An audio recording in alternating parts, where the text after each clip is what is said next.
What's your favorite scary movie? Be like, I'm dying. If some guy came up to me and said, "Hey, they guys, I'm like, it's over and done. We're married now." Someone in the movie, so I'm like, kiss. But Oh God, what a sea of humanity! What a sea of humanity! What a sea of humanity! Oh, humanity! I did a little different. I'm trying to figure out the new transitions here on this thing that I'm using, and it's not working the way that I want it to. But hey, welcome. Hello.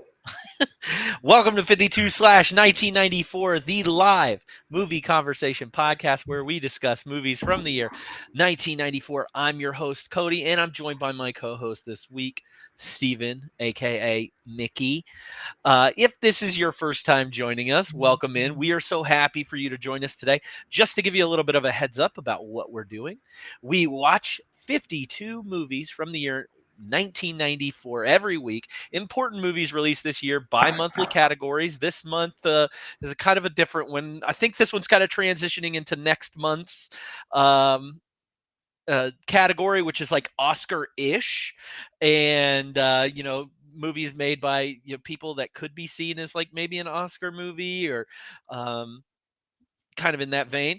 But it doesn't matter if these movies are good. It doesn't matter if these movies are bad. Most of the time, they really are kind of in the middle.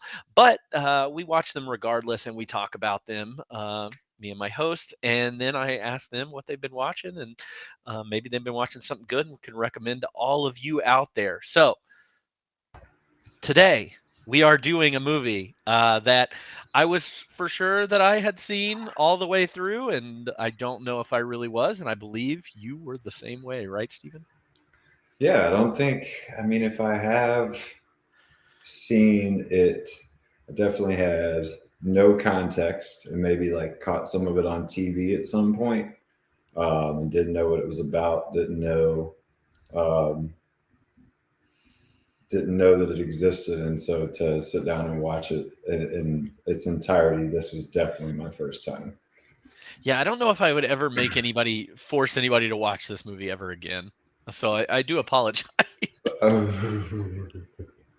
It is the first in all the movies and all the times of watching movies with you. I think, maybe since Leprechaun, it was like, what am I watching? It was the first time I've had that feeling. Very first, like I think that it gave me those Leprechaun feelings again, where it was just like, I don't think I would be watching this if it wasn't for Cody Waits. Yeah. My Mallory. The Mallory to your Mickey. The Mallory to my Mickey. Yeah, I don't really think I would. I don't know if I'm ever gonna force myself to watch this movie again. I think I did because it's like considered a very important movie. I mean, it's on my list of like 1,001 movies to watch before I die, and I just don't know if I'm ever going to go out of my way to watch this movie again. Maybe I'm spoiling the ending of all this for us, but yeah, it's a pretty insane movie to watch, even if like you did kind of just had a straightforward plot in this movie. It's still pretty crazy content. But it does bounce around. It's really artistic in some of its choices, and yeah, I think like my overall initial reaction to it, like within 5 to 10 minutes, was just like, you can tell when somebody's doing drugs when they're making something like this, because it just has a very like drug fueled feel to it, almost like Fear and Loathing-esque.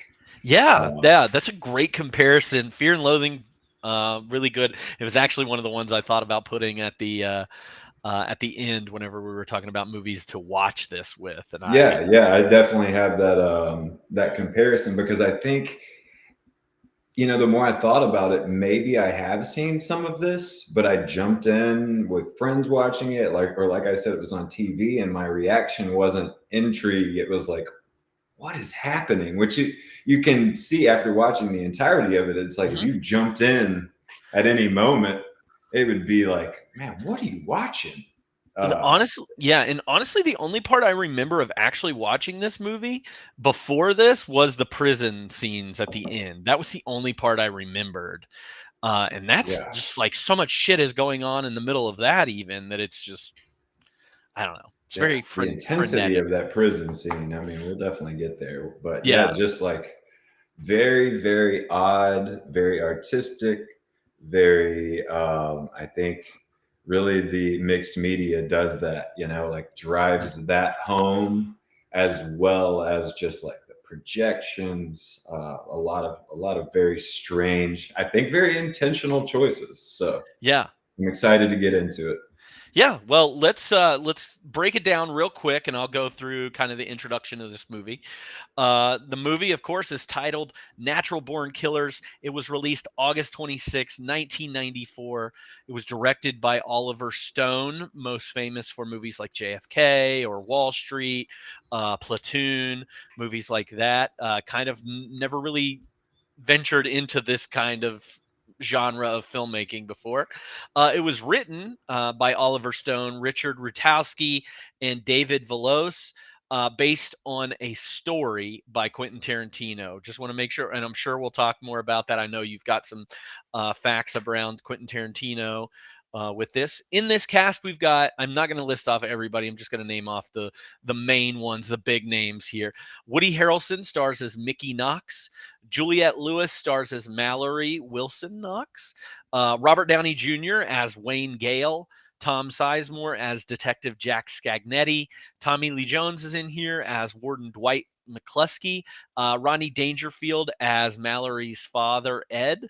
And synopsis for this movie, I do not like this one that much, but it's Woody Harrelson and Juliette Lewis are two young, attractive serial killers who become tabloid TV darlings thanks to a sensationalistic press led by Robert Downey Jr.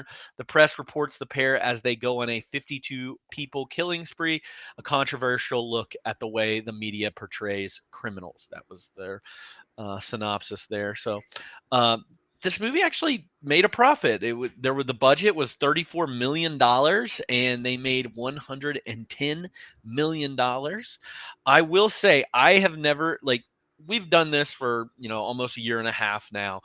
I feel like this is the most polarizing movie I've ever seen critics wise. Now, not like just looking at the Rotten Tomatoes, it's 51%. So split right down the middle there. However you feel about Rotten Tomatoes is whatever.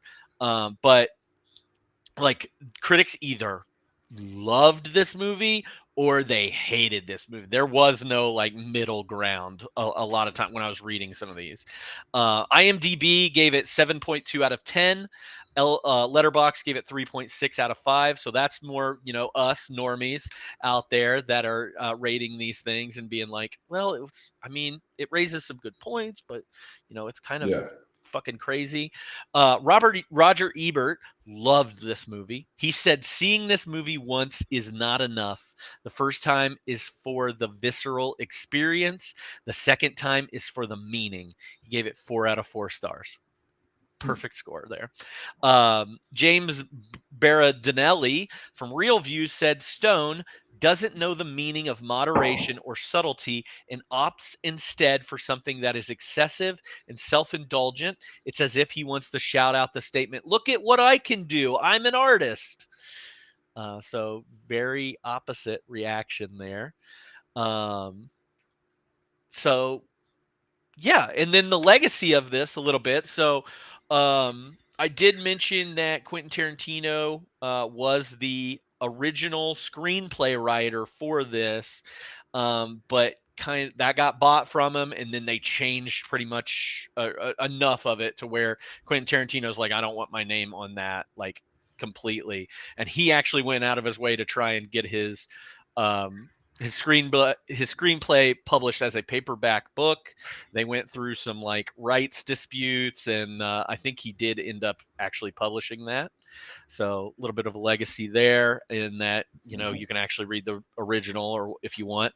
And then we'll probably talk about it a little bit more, but I did want to mention copycat crimes. There is an entire Wikipedia article that is just copycat crimes because of natural born killers, which is really like why this movie is so controversial. Yeah, and people talk about it a lot. So that's what I have. That's our basis. That's what we're going to start with. So let's go ahead and talk about some of the scenes that really leapt out to us. Or if you don't even want to start there, we could talk about the controversy. Or let's get into it. Yeah. I mean, I've got my. I don't know that they're the best scenes. As I was going, I think this is one of the first movies that we've discussed that I don't know that I would describe them as the best scenes or my favorite scenes. Yeah. But they were staple significant scenes in the movie that I watched. So yeah, obviously I started at the diner.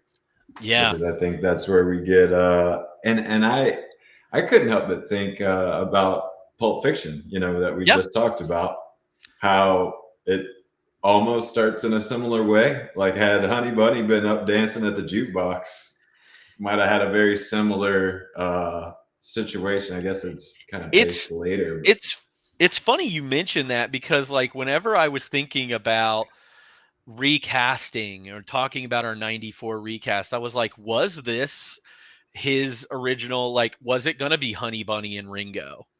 Was it going to be those two characters, or was it, his two characters from True Romance who are, Alabama and I can't think of the other character, but like very similar vibes there too. Yeah. But like Honey Bunny and Ringo seem so calm, I guess, compared. Even though they're knocking over a diner in the beginning, like. We're quick. A little less fly by the seat of their pants, just like a little bit more control. Maybe like them later in life. Yeah. Like they've matured a little bit and settled down a little bit in another universe, in the Tarantino verse. But yeah, I think it's really interesting, and not to like get into fun facts too early. Did you see any of the stuff about him trying to shoot it without permits? No. That Tarantino, he was trying to, man, I'm gonna botch it, trying to regurgitate it because I didn't write it down, but he was trying to get the money together to make it, and was really bombing with getting the money together, and tried to start shooting it without permits. Awesome. And then, eventually sold it for $10,000, which is wild when you hear the numbers that you threw out about, what a movie like this, even as controversial as it was, the kind of money it could make, and kind of the originator of it, which I think it'll be interesting. I want to hear from you, like what you think, what was the most Tarantino that got left in the movie? Like, where do you see Tarantino left? Because to me, the number one thing is like when they're driving in the car and the projections. Like, that seems very Tarantino to me. Yeah, that driving, like you see that in Kill Bill, you see that in Pulp Fiction that we're talking about. That's really good. There's some feet stuff in here too that's very Tarantino. Yeah. Like she's smashing the cigarette with her bare foot. Which I think when it gets super, super bloody, like when Robert Downey at the ends, covered in blood. Yeah, that feels very Tarantino. Just like almost comical how much blood he's covered in. Some of the cartoon stuff too. Yeah, like the animated parts. Yeah, definitely some of that there. I think one of the funnest things to think about with this movie is like, what would Tarantino's version been like had he gotten the money together to execute? And that's what interests me, and it seems like it would have been way more focused on Wayne. Yeah, that's what I read. Yeah, so I was interested to see what you thought, like, stood out as Tarantino-esque I don't think that. I think that if Tarantino has this movie, I don't think we get the commentary aspect of it. It is a straight like violence road trip, um, and not trying to make it like not preaching to you. To like, I don't think we you get go. any of. You don't go as deep into the mixed media for sure. Mm-mm. I don't think I think I did read that he was like maybe he hasn't even watched the whole thing, but like the reality show sitcom thing was something that he was like, I'm out. Like Yeah. this is something completely different from what I was trying to do. And But that actually got a lot of praise too.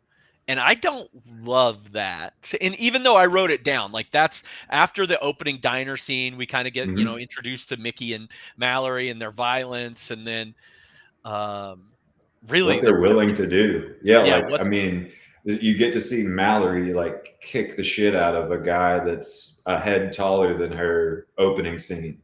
hmm So I think you really see what they're capable of, and like him just like continuing to eat his pie, hmm I think is like, oh, so this is just business as usual. Like Yeah. this is all day, every day, then, huh? But what a nasty key lime pie too. Ugh. that like neon green. Jello. Ugh. Yeah, that was I gross. love key lime pie too. That's like one Yeah, of my same. favorite desserts. So that's offensive.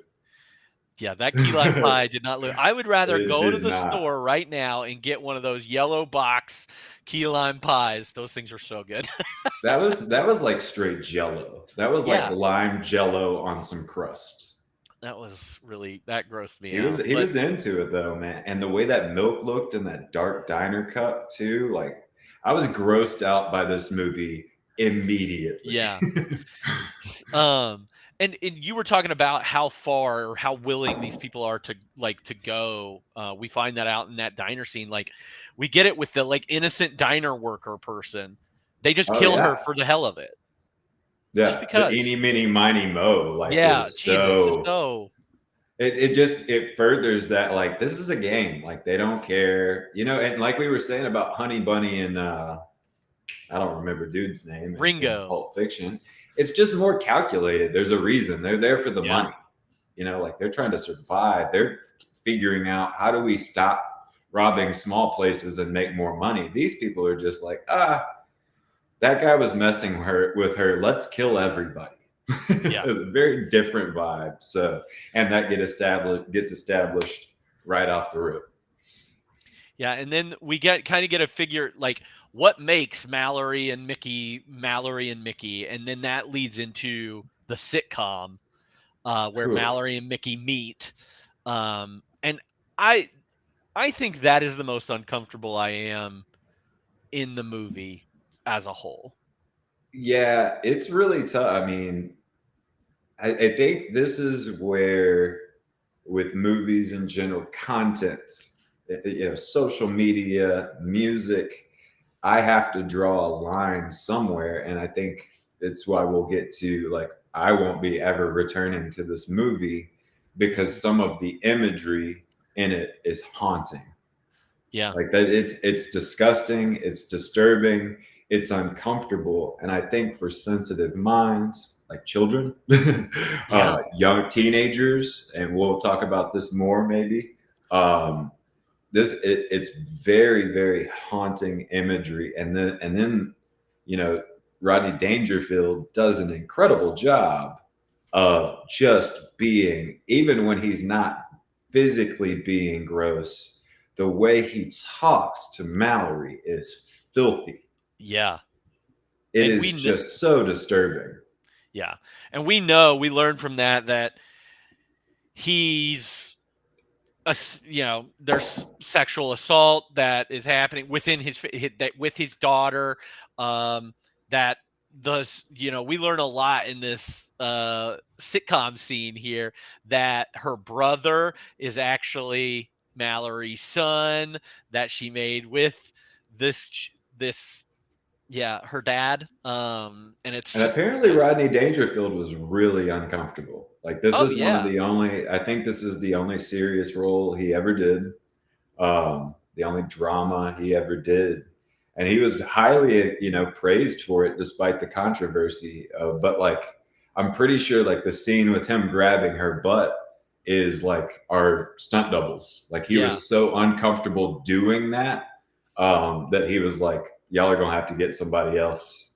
And that says a lot, to me, like to be in a movie where you're saying things the way he's saying them, and apparently wrote all of that. Like they just let Rodney Dangerfield be the father from hell. Mhm. And to be willing to say those things that are so filthy, but then to draw a line. I think that's what I'm saying about the imagery is just like, you got to draw a line somewhere. And that's just too much, I think, for those of us that are sensitive, that can kind of haunt, or somebody who's Yeah. been through something awful like that. So, And I know I get, and this is part of my problem with this movie is, yes, this is a very poignant scene. We both have it on our lists of like scenes that stick out to us and everything. But like he cut it to make it a sitcom to what I feel like make it easier to swallow what you're hearing from this, and like to draw on, obviously he's recognizing like the media portion of this and like the television God, the aspect laugh of track. it. The laugh track is but like brutal, man. I don't know if he's doing that so that it's like, I don't know, easier to swallow or to make it more uncomfortable, because for me it does make it way more uncomfortable. Yeah. I mean, incredibly actually. I mean, they do. If the goal of that scene, which it seems as it is to make, I mean, this is the beginning of the controversy, right? Is now they're supposed to be the bad guys. They're killing 52 people throughout this movie. They're the bad guys, but it's giving reason. It's giving logic. It's giving background to what made them the bad guys. So now you have the bad guy that made the bad guy. And that's where you start to create an anti-hero that can be looked to as an idol. I think when there's any kind of who's the worst of the two, right? And then that if Rodney Dangerfield's character, if the dad is the bad guy, what does that leave Mallory and Mickey as, at least in that situation? So, and just to piggyback on that, like we're seeing that this isn't a part of Wayne Gale's, like this isn't a part of his television show, anything. That is just like a separate piece of this. So it's not even like attacking the media for giving us that storyline. It's just giving us that story. Here's why these two people are fucked up and why they're justified. Because Family Matters is huge, because Full House is huge at the time, because All in the Family, right, is huge. Like these sitcoms. And so what I thought is, imagine, take away the sitcom, take away the TV, and you present that as just like background for Mallory's character. It gets a lot grosser in my opinion. It was like almost like the sitcom thing was a way to make it more tolerable. But in a way makes it worse. Like I think these are the points where it's like you gotta admit that the artistry, at least, although I never want to see it again, I never want to experience that scene again, was something worth acknowledging the thought behind it. That was thought provoking, at least. And I think it muddies it to like, if this is a piece of art and everybody's got their, some people love this movie, some people don't like this movie. Like I just felt like it was very muddy, and that's kind of the thing I got from the rest of the movie. Like, okay, if this is a commentary on media and how media portrays people or criminals and makes them celebrities, or if this is about just society fucking over all these people, and like I don't know, I don't feel like there is a clear message to this movie, and I think that is a problem with the movie. I see those things, like I see what we just discussed about the sitcom and like making it palatable, but also making it even more disturbing because it has like that. But bringing comedy to it too. Like I know we've talked about all the gross parts of it, but like Woody Harrelson coming in with the meat, Mickey coming in with like 50 pounds of meat and being like, "Well, look, I'm here to deliver." Like there's comedy to it as well. That I think you're getting a taste of what it's like when you have a director that's like, we are about to use as much mixed media as possible. Yeah. Like we are gonna stack everything possible. And then when you're trying to do shots of a sitcom or a TV show, it's like, well, what if we did that during it? To me, it just works in a way that makes it so uncomfortable that they were like, bingo. Yeah, I think it's interesting in this scene too that Rodney Dangerfield's character. I don't know why I just thought about this. He's watching TV as well, and he's watching a wrestling match, which and it's a WWF match, and which is scripted and something that is predetermined. And he's sitting there back, being like, "Why don't you do this? Why are you doing this?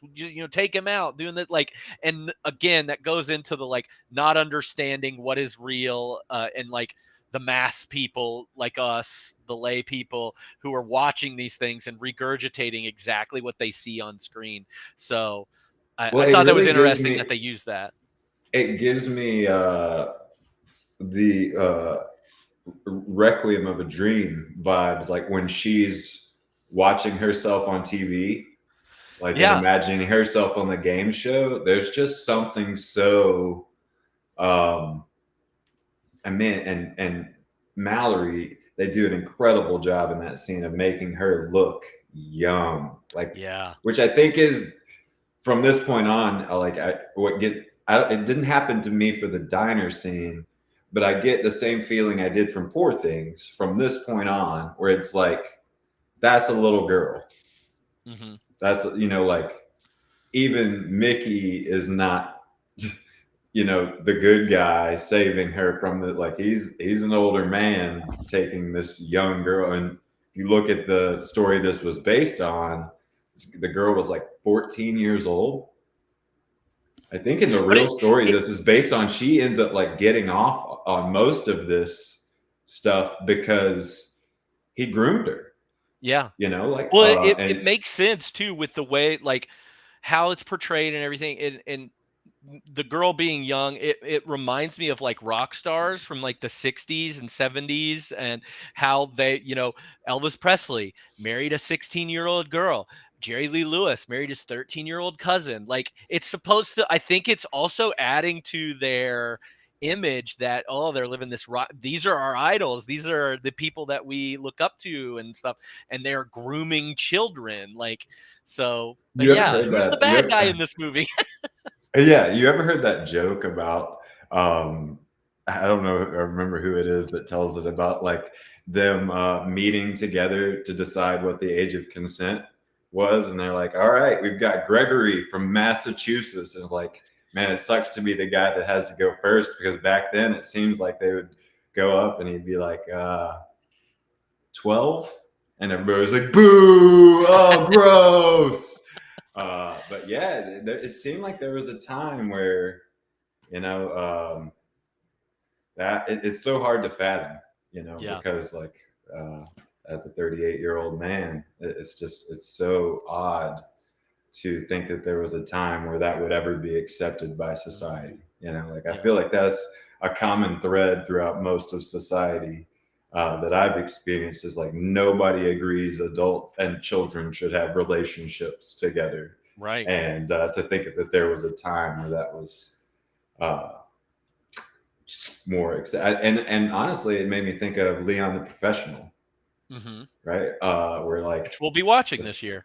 Yeah, there's like just this weird dynamic between a grown man and a young girl that's like, it makes the whole movie uncomfortable. It makes there is not a scene after this where they're involved with each other that's like this is icky. Like Yeah. the whole and to me, that's what's established in the sitcom is not only do we understand why Mallory is who she is, we get a full blown glimpse at kind of the creep that Mickey is as well. So, Yeah.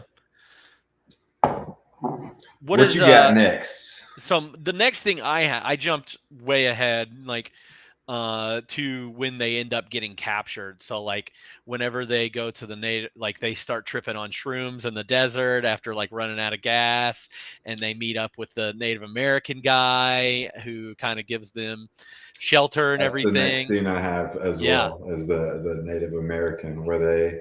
And I think that's my favorite. Like, if I had to choose a favorite scene, like somebody in chat, I think said like, I thought that the sitcom was the best scene, like the most impactful scene. I really like the Native American that scene. It's trippy. It's very trippy. You get to learn a little bit more about Mickey in that scene. That's why I had it. It's a significant scene because like in the TV show sitcom media, we get why Mallory is who she is, and then with the Native American helping them out, we get our first peek at why Mickey is who he is, with his bad dreams, and then waking up and shooting the Native American, and that's when we get our first glimpse at like some kind of feelings from these two. Yeah. She just keeps. What does she keep? Bad. Bad. Man, Mallory's so awesome in that scene. Great acting, like between the two, because I think you've just seen this joy of like there being no rules, and then they break it. Like he breaks a rule after he has a bad dream, and there's some real remorse there, I think. Yeah. So. It is interesting to me that I think all of their victims are white until this moment. Like, I guess we don't see anybody until after this, because like, and I don't know if that means anything, but a little bit of it is, it like bothers me that like the Native American section of this is seen as like the mystical part of it, like that bugs me a little bit. That they suddenly are like, oh no, this was the only person that helped us, when along the way there were probably like many people that helped. I don't know. I have a weird thing about it, but I mean, I thought it was definitely like a druggy part of this, right? Is to like be out of gas in the desert with a broke down car and stumble onto a Native American in a hut. There's a rattlesnake in the corner. Like, a little stereotypical for sure. And, like sad, that, I mean, this is when I don't know if you can tell from the glimpses we get here that like, you can tell that Mickey's dad was abusive physically, and verbally. I don't know if this is our first shot of like that. I think this is when we get our first shot of the headless man. Yeah. As well. And so I really like some of the camera work up to this point with the diner and here, where it's like you see things in color and then you see things in black and white, and it's like two different sides of their thoughts. And I think that was very well done. And the shooting of the Native American guy is really intense. And I think it really is a kind of a turning point in the movie. Yeah. I don't know that there's a whole lot of like reckless killing after that. Right. And until you get to the prison scene. You could say it's reckless, but you got to get out of a prison. You got to shoot a lot of people. You got to shoot a lot of people. That is logistics right there. Yeah. And I think this is, the good, like, okay, here's our first act, and this is where it ends whenever they get caught at the pharmacy trying to get their anti-venom. Which, do they just sell anti-venom on the shelves? I don't think that's there's a glimpse of comedy, right? Yeah. is that like there's these empty, like, oh, not just one shelf, but like whole racks that are empty that are like snake anti-venom. Like, how I think it even says like snake juice in Yeah, parentheses. snake juice. I think that's what it says. And then you've got just the blinding green in the drugstore. Yeah. I think that's my next scene, actually. Well, I have in quotations that we get a quick establishment, which is one of the grosser, disturbing scenes in the movie, that Stagnetti is like a piece of garbage because Oh he God. like I think it's might be my least favorite character in this whole movie. God, man, Sizemore really does it justice because he just makes you hate him, right? He's like, Yeah. all three, like the warden, Wayne, and Scagnetti, all have like a similar hair and a similar clothes. They're just like so hateable in this movie. They do such a good job of just being gross. And then it's like, man, you hired a lady of the night. She was gonna do her job, and you just like choke her out, man. You just choke her out, like. So he's no what? different than Mickey and So the media Mallory. sucks. Their parents sucks. The cops suck. You know, like everybody's corrupt. Everybody sucks, and this The is only just good like people are the Native Americans. Native Americans, and that poor, like, you know, that poor kid, Native American kid, was just left out there on his own. You know, so I want to see Natural Born Killers. That is like Mallory's brother / child and the Native American, like Kill Bill style, going for revenge. Natural Born Killers 2. Yep. Still killing The Native American kid and Mallory's son / brother. Brother son. I love it. Brother son. He's my brother son. How trippy. Okay, so like even in that, we skipped ahead to the Native Born Killers. We skipped ahead past like the snake bites when they get bit by the snakes, but like because after they kill the guy, they're trying to get away, but I guess they're still messed up. Yeah, so I they're think just they're running still through like a minefield of rattlesnakes. God, the worst drug experiences you could have is like to be on drugs and then be like, oh shit, there's a bunch of snakes. And a little bit of me wondered if that was like because they are like tripping, if they are. I'm assuming they're seeing a ton of more rattlesnakes than there probably are. Like that's in their mind, but then they still end up get bit by Did you see rattlesnakes. the fun fact about that? That they were real rattlesnakes. That there were some real rattlesnakes. Yeah, it's pretty crazy. But they used them just because they were sleepy. Yeah, because it's cold. It's cold. Yeah, it was cold, sleepy. So they get sleep. They get real tired. I just imagine telling the actors like, "Don't worry about it. They're tired. They're cold tired. And they're tired. They won't bite you." Be like, okay, that. Don't worry about all them rattlers. Brandon Lee just got shot on a set. I'm supposed to trust this guy with these rattlesnakes? Sure, we're good. Yeah. We're good. We're good. No, I do like in the scene too when he goes behind the counter. Mickey goes behind the counter and like holds up the guy to give him some snake juice, and he's like, "You'll leave me alive, right? Because you always leave one person alive." That's right. And then he shoots him. Man, to me, this is when we get the scariest version of Woody Harrelson, the scariest version of Mickey. Him in that green light with like the wild hair, fucked up on rattlesnake poison. Yeah. Is like, you can see in his face why he got cast in that role, because he looks scary as shit.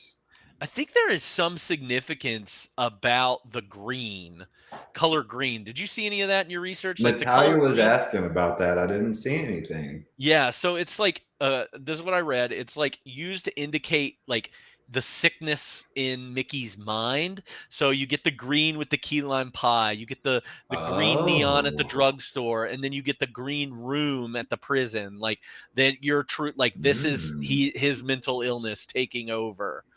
I in think these there was so moments. much thought put into this. Like even when not to jump too far ahead, but when the Yeah. interview is happening, the lights, you know, I was like, is there something to this that like relates back to they've done these quick shots of like people with red lights on them and covered in blood. Like I think all of that was very well thought through and pieced together in a way that like that's why people say the more you watch it, like that's why we got one of the reviews we did what was it, Ebert, that was like the first one's the visceral, the seconds, you know, like to get the meaning. And I Yeah. think you could watch this several times and still pick up on like little things, like you're saying with the green light that I maybe would have never thought about. And sadly, I don't think I'm going to go back again and look for these things. Maybe it would make my viewing more enjoyable to pick out the things and be like, okay, here's blue, and here's what blues mean during this, and what reds mean. Red are the true evil people in this, because that's when they show Rodney Dangerfield and Robert Downey Jr. with the devil horns and all that stuff. So. I don't know. Somebody in Reddit just or not somebody in Reddit. I just read that. Somebody said something about, did they actually ever get the snake venom? I don't think they did, but I'm assuming that because these are such high profile fugitives, that they would have gotten them to a hospital and made sure that they stand trial. They're not going to shoot these people, which is one of them. I mean, I feel like he goes behind the counter, he like scoops a bunch of stuff. It's just and like, then they're fine, which I think is the part of the surreal aspect of this, right? Is like that they got bit by rattlesnakes, were dying from the venom, and then they're fine.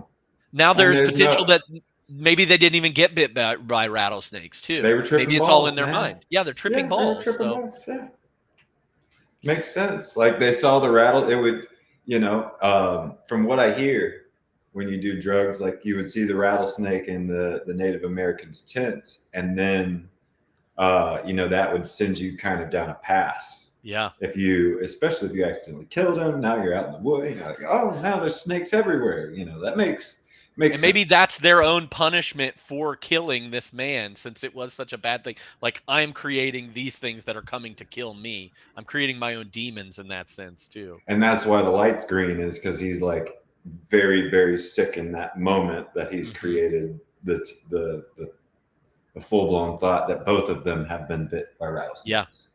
So maybe we're figuring this movie out as we go along. Yeah, it's true. And it's the friends that we made along the way that matter the most. Yeah, and we'll discuss more in the end what it means. You know, like once we get to the end, how we feel about the entirety of it. You know. Yeah. What's the next scene that you have? And I'm sure it's the same as mine, but let's see. I have got the interview. Yeah, is what I've got down. Is because, you know, we get Robert Downey Jr., which we've gotten a little taste of him throughout the movie, but he convinces you know, Mickey to do a live on TV interview, and so he sits down with Mickey after he's gotten a fresh head shave, after he's you know, shaved off the old mullet. And man, how crazy was it to see Woody Harrelson with slicked back hair like that? I just don't know that I had ever seen a haired Woody Harrelson before the other day. Well, it's yeah, but I mean, you think about what Woody Harrelson had done up to this point. Like, we watched one movie with him last year where it was like the Indecent Proposal. He was in Indecent Proposal, getting his dick grabbed by Demi Moore. But before that, he's Woody from Cheers. Wasn't he bald in Cheers though? He had like a short hair. Just a buzz, right? Yeah, he was just really But he didn't have hair. like the No, he didn't have that curly long hair, that gross hair. Yeah, man, it was so that. gross. It was so perfect. Yeah. The Super Bowl interview. Yeah.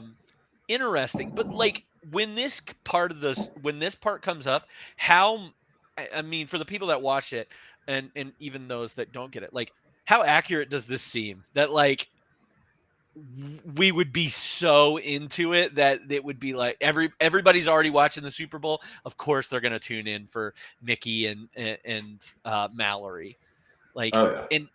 and how relevant that is today. I mean, we were locked up for a year during COVID, not going anywhere, and the biggest thing on everybody's lips was fucking Tiger King, and talking about this guy who's incarcerated and is not even that interesting of a fucking person, but we made him that way. So Yeah. Shout out Tiger King, man. Tiger He King, yeah, helped. shout out, bro. He helps it. Yeah, helped me make it through COVID. And like Making a Murderer, we think about all these documentaries, all these true crime things that happen. Serial, the podcast, yeah, Carol I Baskin. mean, recently when OJ died, like I feel like all his stuff like shot to the top of. Then I go to Hulu and it's like OJ stuff is at the top. I mean, there's clearly money to be made off of it because people continue, like, despite a movie like this, it's just it'd be interesting. I wonder when's the last time somebody talked to Oliver Stone about just like how he feels about it these days. Has been, I'm sure he's like, I told you. Yeah. Told you so. Be like, this is what I was talking about, man. This is what I was talking about. Be like, yeah, even in like I feel like when like the thing about Ted Bundy or like Jeffrey Dahmer recently came out, that, you know, like I didn't watch those things, but like I experienced from the outside people kind of like talking about how attractive those people were and how like even way far after, like people still idolizing, you know, and like I don't know, making those people celebrities even after all these years is wild. I mean, and we get it at the end, and you know, we're skipping to where they show those clips of like television things that were going on until whether it was Waco with David Koresh and which leads too far, has more consequences, it being televised and being on television. O.J. Simpson trial, Rodney King was a big thing that happened and caused the L.A. riots. Trying to think, what else did they show? They showed something else. The Menendez brothers killing their parents. And like how we're glued to the like O.J. Simpson trial, and you probably remember, and some other people probably don't that were in the chat, but like that was on TV, and like I knew about that in elementary school. Like teachers were watching.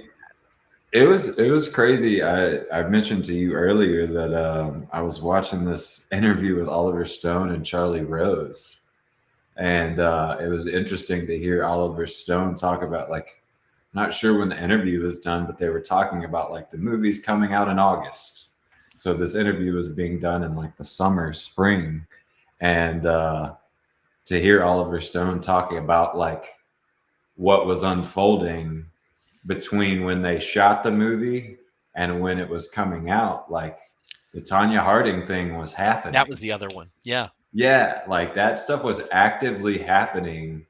And you know, what they're making a satire of and have made a satire of is like unfolding in front of it. It's pretty crazy to hear Oliver Stone talk about that happening and his just kind of experience of, you know, realizing that that's maybe why it was so controversial and was going to be so controversial, is because if you really take in the full movie, I think we all have some reflecting to do when it comes to being glued to the TV, when it comes to stuff like that. So yeah. I mean, we can blame the media all we want. We can blame that, but we're the ones that are fueling that. They wouldn't put it on TV if we weren't watching it. They wouldn't advertise the way they do if we weren't buying it. So, you know, but that's not to say that they're not evil or they're not the evil overlords or anything, because they absolutely are. But yeah, it is pointing the finger. You point a finger, you got 4 pointing back at you. So Yeah, I want to say before I even saw it on the internet that the way that Wayne is coming at Mickey in the interview reminded me of Geraldo. Like, yeah, I want to say that was an original thought. I might have seen it on the internet first, like in looking at stuff for the movie, but like it very much felt that way. And then to read that, Robert Downey Jr. like got with this Australian journalist, I don't remember his name, but like had it like studied with him as research for the movie, and then pitched the Australian accent. And it got put into the movie. It felt so comical, like I feel like Robert Downey Jr. did I feel like this has got to be him, like full-blown coke phase, because the man is just super intense. The interview, I just feel like the balls on somebody to talk to somebody who's killed that many people so aggressively. It's something like you're saying. It wouldn't surprise me if some stupid stuff like that was on after the Super Bowl. Yeah, I would almost guarantee it that would be an idea that they would throw out there. Geraldo, I think, I for some reason when I was a kid, the only thing I can remember about Geraldo is the Al Capone safe thing, or Al Capone's vault. But I think he might have interviewed Charles Manson. Well, I feel like recently, like one of the most recent ones I can remember is like them doing that with R. Kelly.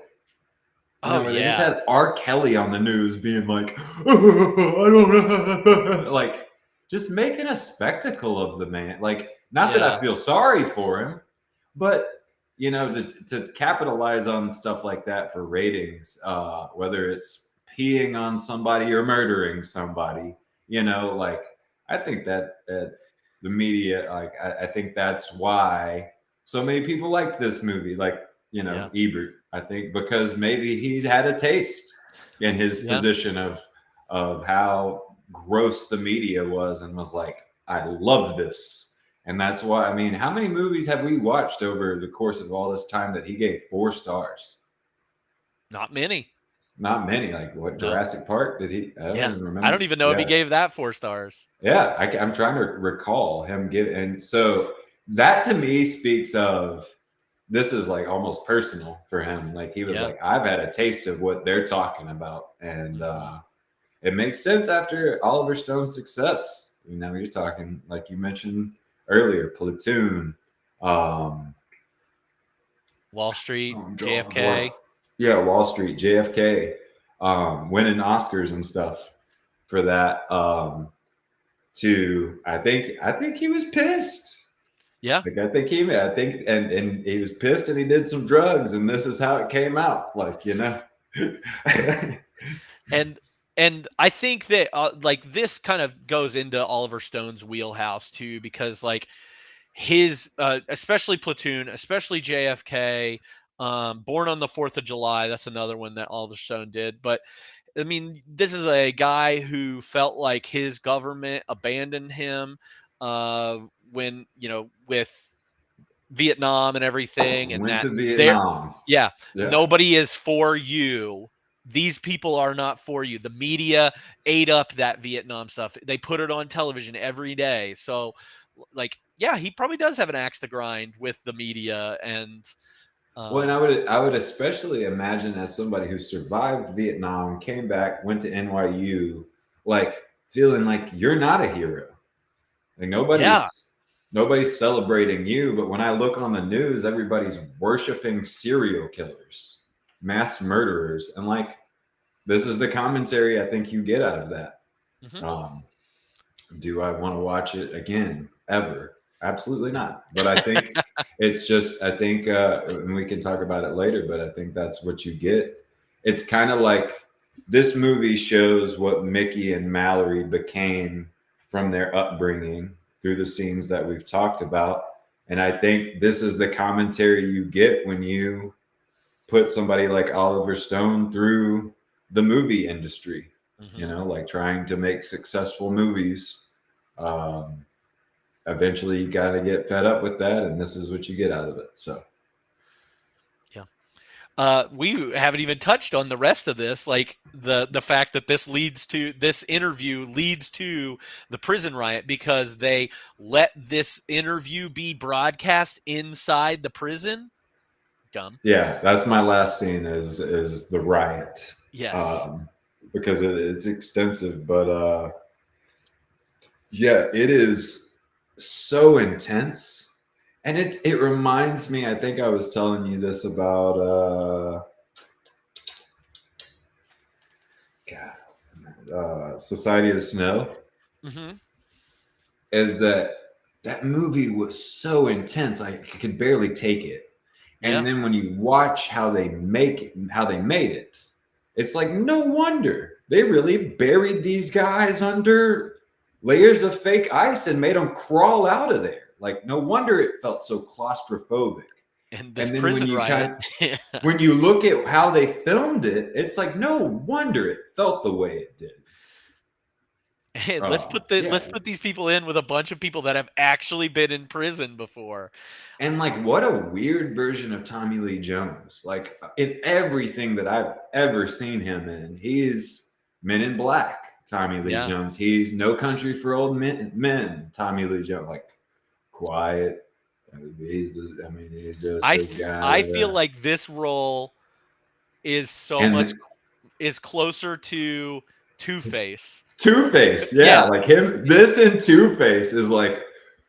I mean, if you can you imagine stirring that Tommy Lee Jones up again at his age now? Like, hey, we need you to play this wild guy now. Yeah. Because, even Two-Face, like, I feel like maybe you and I've talked about this before. I've always read or something that he didn't like that movie. He didn't enjoy filming it. He didn't get along with Jim Carrey. And like, I guess. Then seeing this, it was like, oh yeah, there's the Two-Face Tommy Lee Jones. Because man, how over the top. Yeah. Man, someone hit those shots of him like the slow-mo licking his lips. It was like, ooh, with that mustache, man. Like they made Tommy Lee Jones gross. We're gonna get some more Tommy Lee Jones this year with some of another movie. We get him next week. Actually, we'll see him again. Oh really? And in an interesting turn. I'll let everybody know that at the end. But yeah, so we get the prison riot. Tommy Lee Jones is in this. He's great. He's eating up all this press that he's getting too because he loves it.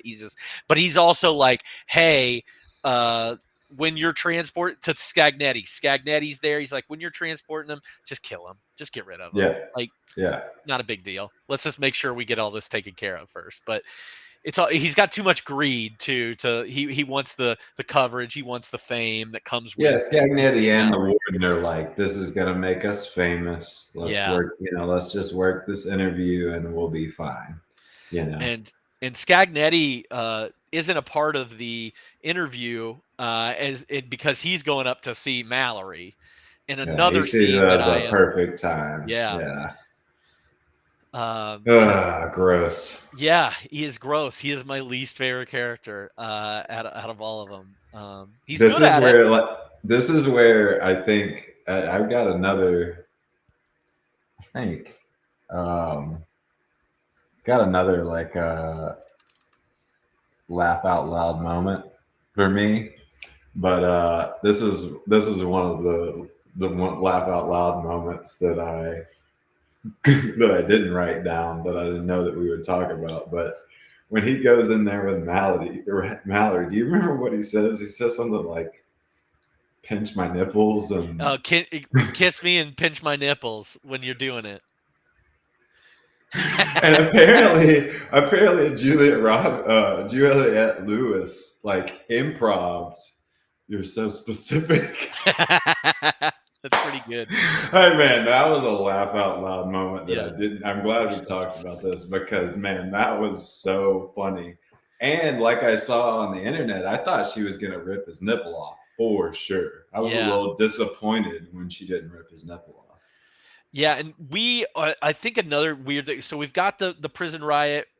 happening, and we kind of know what Scagnetti's capable of. Because we saw it earlier, so we kind of have an idea how this is going to go.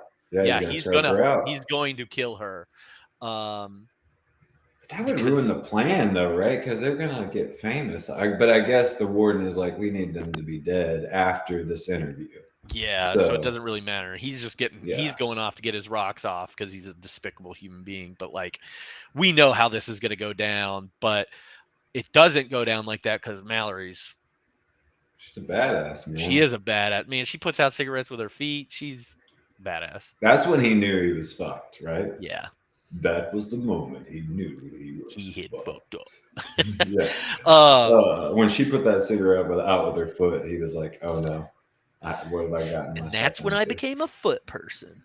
Yeah, foot stuff, man, foot stuff. There's the Tarantino moment. Yeah. Right.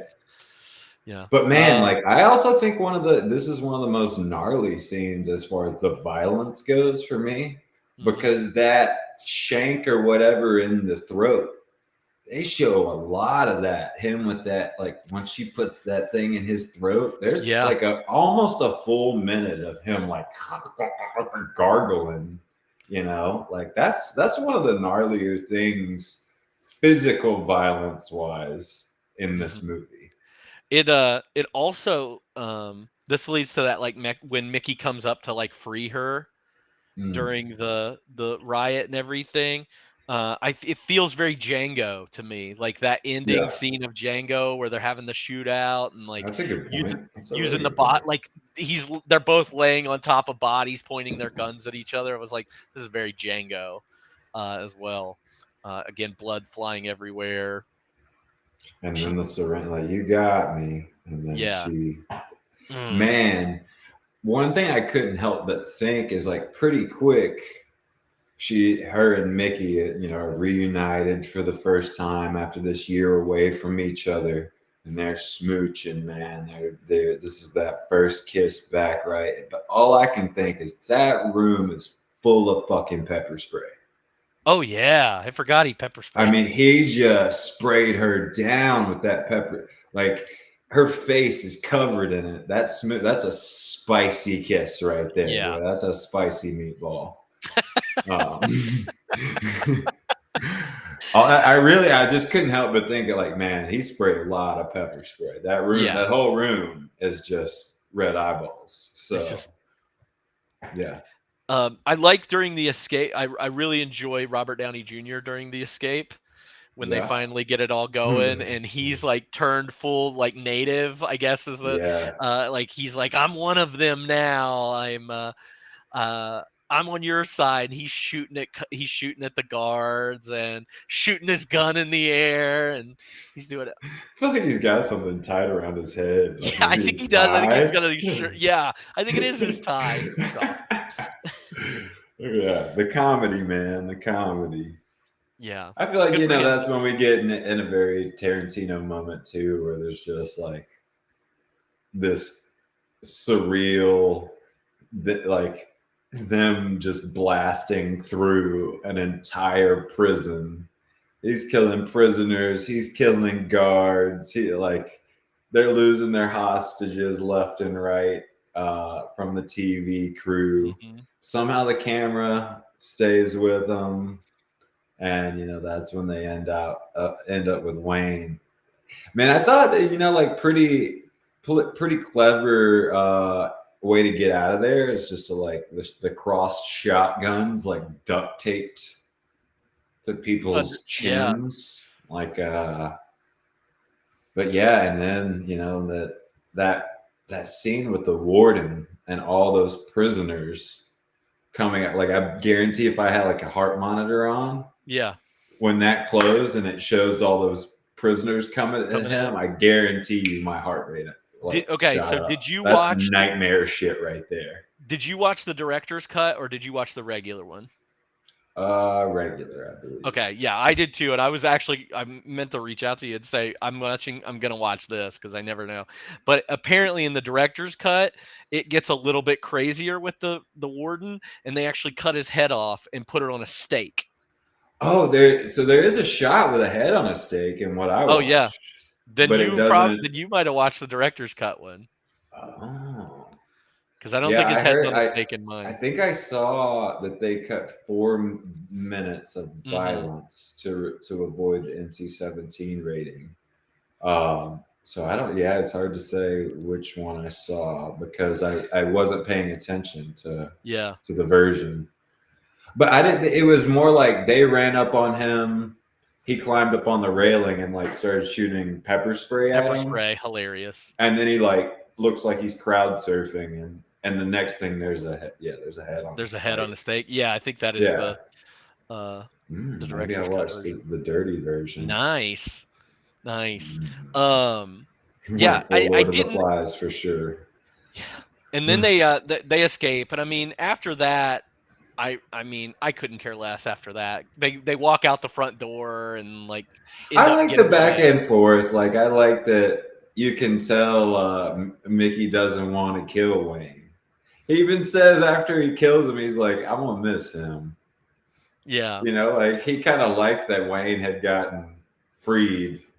You know, and was kind of on their side. You know, he was doing it for the ratings for sure. But yeah, man, I do love that RDJ. they're like he's like begging them like don't you leave a person behind, and they are. I love "We it. are." I love camera. the comedy of him running away and then coming back. Yeah. Like I'll go. Oh, I'm hurt. I'm hurt. I can't do this. Okay. All right. Just do it. You know, like this movie definitely has its moments. It does. Yeah, but and then you know at the ending we see them just riding off into the sunset with their kids in their RV. Mm-hmm. And Woody Brother, Harrelson's son's got still hair out there. again. Yeah, brother, son's still out there. Native American. Boy is still out there. Yeah, he's out there. So I mean, maybe that'll be Tarantino's last movie. I don't know. No, we'll see if he ever makes a decision. But all right, let's talk about who your favorite character was in this. Let's talk about it, man. Or if there was somebody that stole the scene. I definitely feel like Robert Downey Jr. does just such a good job. Like, Yeah.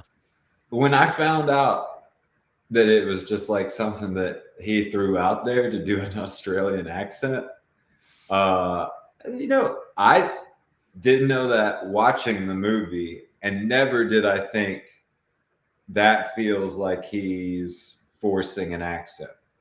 Did it So I did it think he feel did. a little like Tropic Thunder-esque to you? Like Yeah. I just feel like he did it really well. Yeah. And so, like you, I kind of like him, like calling his wife and breaking up with her, and then calling his girlfriend and she breaks up with him, and then the begging. Like, I just, you know, I think there's a lot of art forms that sometimes when you do drugs, it makes you better at it. You know, Mhm. like maybe the Beatles, I don't know, Bright Eyes, Conor Oberst. Mhm. You know, I don't want to get into that argument, but coked out Robert Downey Jr. did a great job in this role. Yeah. So yeah, I think obviously Woody Harrelson's really good. Juliette Lewis is incredible, but I feel like, you know, Robert Downey Jr. really made me hate him. Yeah. You know, he was just like that. Yeah, that media person is like, oh yeah, all these morons are gonna love this. It's like what I fear about the news I consume is that Yeah. that's what they like. Oh yeah, these dummies are gonna fucking love Yeah. this. You know.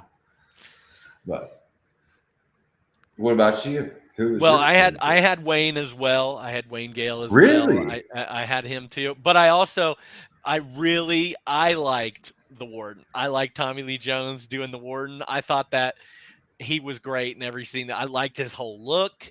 I liked how like slimy he was. Like he did remind me of Two-Face, but like a Two-Face that wasn't like super crazy. They all had the I- Ace Ventura hair. yeah, they all And had I that feel like hair. Tommy Lee Jones is just like got more and more wild throughout the movie. Yeah, as he chaos was going ensued. through it, man. Yeah, But yeah. I really liked the warden in this. So, all right, let's talk about some quotes that we liked. I wrote down a few. I don't have a ton, but any I got a quotes that few. stuck out to you? Yeah, when they get stranded in the desert, and they're walking trying to find, this is when they stumble on the Native American fella. But right before they do, Mickey says, "Right now, I go down on a lawnman for a gallon of gas." That's good. That's a good one. Yeah, to me, that's that was part of the comic relief of like a very intense movie. Yeah. What about you? What Speaking you of got? that scene in particular, when they do come up on the as he is cast old Indian, while they're in the tent, that man tells a story. He says, "Once upon a time, a woman was picking up firewood. She came upon a poisonous snake frozen in the snow. She took the snake home and nursed it back to health. One day, that snake bit her on the cheek. As she lay dying, she asked the snake, 'Why have you done this to me?' And the snake answered, 'Look, bitch, you knew I was a snake.'" Yep. I loved that was a great story. I see that. I think like we had talked about, like there's something so stereotypically mystical about the Native American fella. Yeah. And so you think you're gonna get this profound story, and it's not at all. And it's not at all. It's a good bait and switch there. I love that. Yeah. Keep going. I like you get this kind of corny line. There's a corny line that I don't like so much, but I love. So Mallory says, "Wherever we go, whatever happens, Mickey, when I look up at the stars, I know you'll be looking up at the same ones." And Mickey says, "Same ones, baby." And Mallory goes, "You make every day feel like kindergarten." Yeah. I I almost wrote love one that, down man, too. because it Yeah. wasn't kindergarten fucking awesome. Yeah. Kindergarten. Nobody had a bad time in kindergarten. Well, I don't want to say nobody, but For the most most of the part. people I knew were having a good time. And if you're having a bad time, maybe you didn't realize it yet. Yeah. Um, there's some like here's another funny line. It's during like the setup of their interview, and Wayne is actually interviewing the psychiatrist that was talking to Mallory, and Who Wayne is Gale that says, guy? Stephen Wright. He's a famous comedian. He's really known Yeah. for like being very dry. I feel like he's the guy on the couch in Half Baked. I don't know. I meant to look that up. 'Cause I don't know if anybody's paying attention in the chat, but I think Stephen Wright is the guy on the couch in Half Baked. I what just I typed in. recognize. I'm pretty sure that you're right. It is Stephen Wright. Awesome. But Mallory Knox said that she wants to kill you, and his response to that is, "I never really believe what women tell me." That's just sad. Again, the comedy, like the comic relief that they have Yeah. in this movie, I thought that was pretty funny. Mickey, when he says, "At birth I was cast into a flaming pit of scum, forgotten by God." Mm. Yeah, he's got some good lines. This one he's talking during the this might be during the interview where he says it's just murder. All God's creatures do it. You look in the forest and you see species killing other species, our species killing all species, including the forests, and we just call it industry, not murder. And I was like, damn. Yeah. Like, that's a good line. Yeah, I liked when he's going through the crowd, they said, "You have anything to say to your fans?" And you ain't seen nothing yet. Oh, Like, yeah, man, you I ain't felt seen like after kind of looking at some background stuff that I almost felt like Oliver Stone speaking through the movie. Mhm. With him being like, like I've got a lot left to do. I think he got a lot of pressure after this movie, but yeah, I love that line. It just felt so. And I mean, even Mallory in that scene too is like, I'm having the best day of my life. It just shows that they're eating it up. So I loved that. Yeah. Mickey also, whenever he's talking to he's talking to Wayne, he's like, "You'll never understand.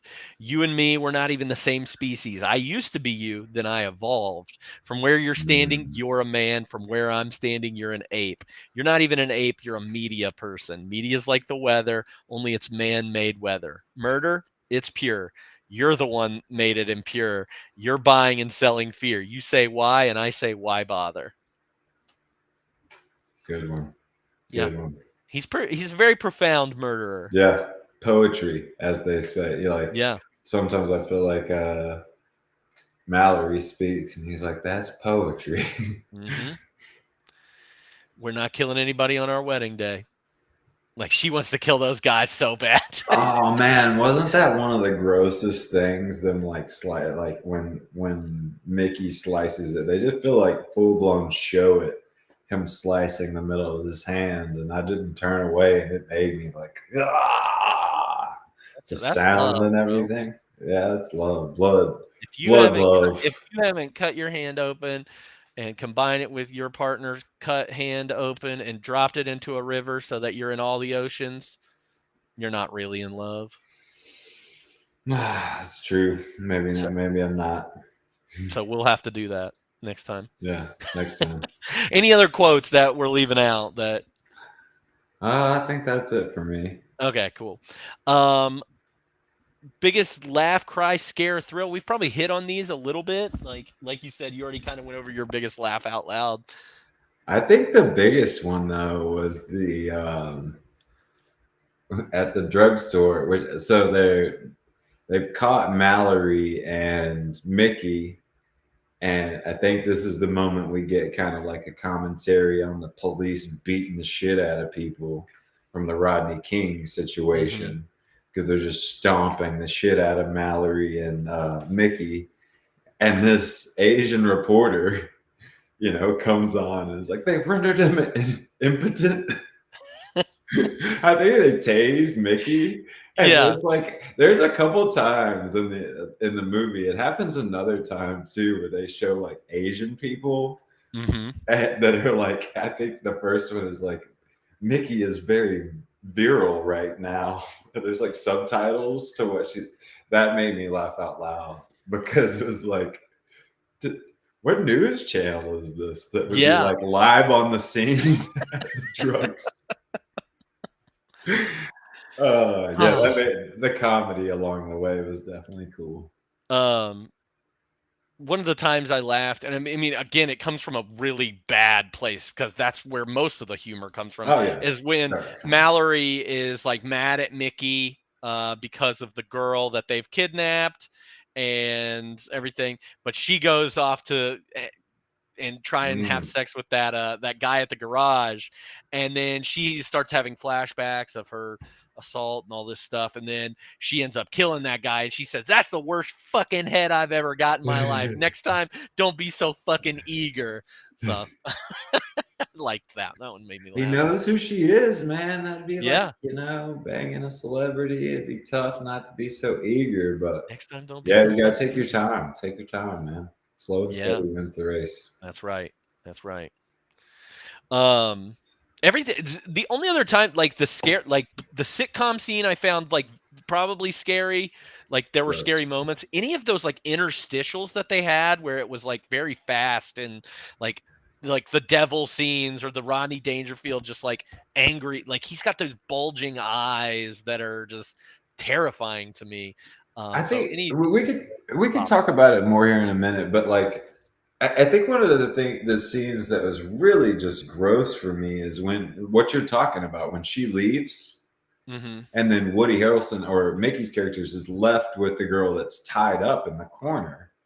I think the part that really becomes disturbing to me is like, in what room was that shot? Like, did that woman feel like safe shooting that? Like I felt that a lot, even with Juliette Lewis in this movie, especially when you see stuff like Quiet on the Set, and this was back in the 90s. It's like, was first of all, was that detail and showing that necessary to all of it just to make it that much more uncomfortable? I need to see him raping her.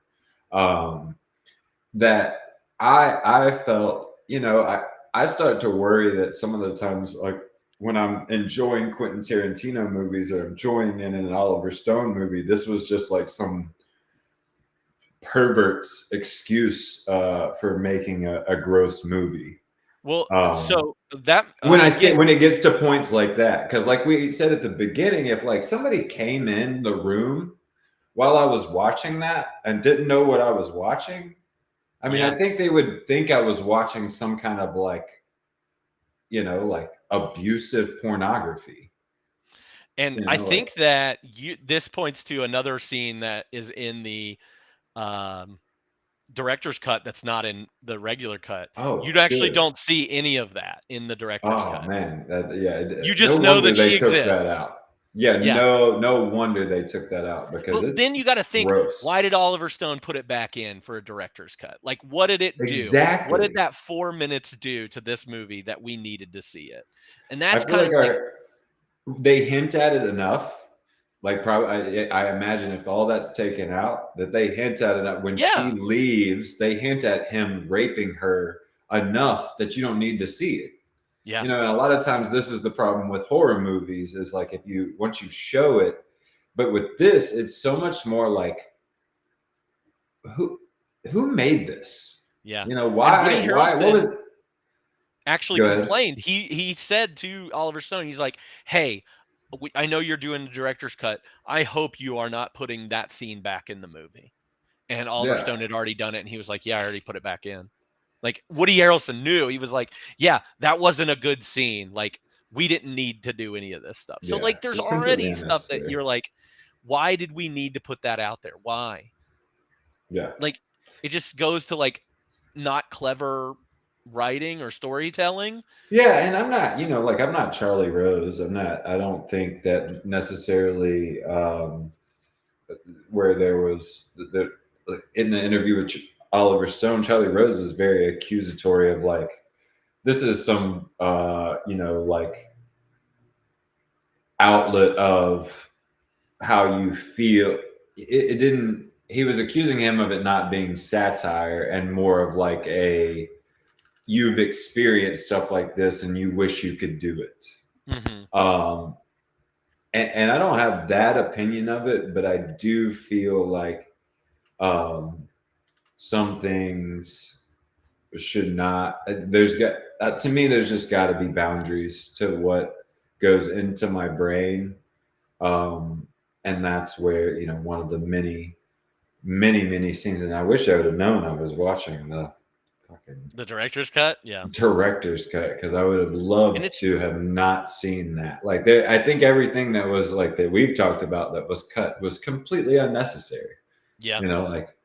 I think it, in a very similar way, when all the prisoners take the warden, I don't need to see them putting his head on a spike. My imagination kind of left it where it needed to be, I'm sure that they tore him to shreds.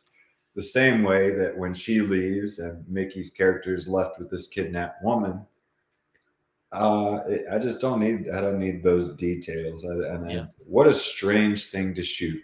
Just like we've talked about, like in our conversation, like Poor Things, like just what weird rooms to be in that are supposed to be like taken professionally, where Seisman's saying like, yeah, lick my nipple or pinch my nipples. Like, this is like almost bad porn at this point. Mm-hmm. If it's not within the context of this movie, it's like gross, bad porn.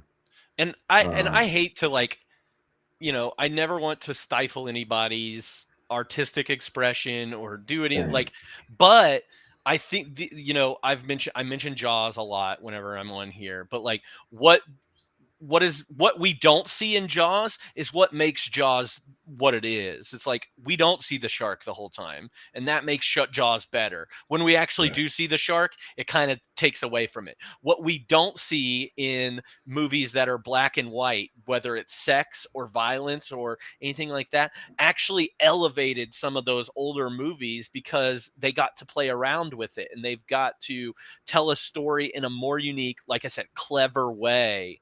And I I think know there's a old movies, maturity there. yeah, Like that's I really I see it in a similar in a linear way to like comedians, like Gaffigan, who was like, I'm gonna stop cursing because it's more of a challenge to be funny without like he's cleaned up his act because he was like, I think it's better without all the, like filth.